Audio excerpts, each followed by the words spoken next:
Welcome to the Banker Lamp. Please enjoy the video. You're going to check essential connectivity and immediately trigger basic app resets. First, verify your iPhone is on Wi-Fi or cellular data and load a web page to confirm. Once done, turn AirDrop off to avoid routing conflicts and quit messages, camera, and mail so they restart clean. Try sending a small photo via messages.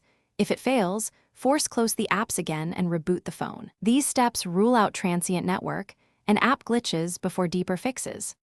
Now we adjust detailed settings that actually control photo transfers. Go to Settings, then Messages, enable iMessage, MMS messaging, and send as SMS so the phone can fall back when needed. Next, inspect settings, right arrow cellular, and ensure photos and messages are allowed to use cellular data. Toggle them off and on to refresh permissions.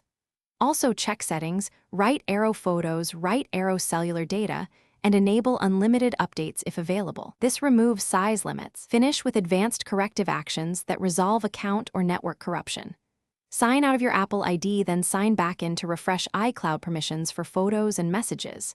If that doesn't help, reset network settings to clear VPNs and bad configurations. This resets Wi-Fi and cellular profiles but preserves data. Once done, try sending again. If transfers still fail, use an iCloud Photos link, compress photos into a zip, or send via another app as a reliable workaround.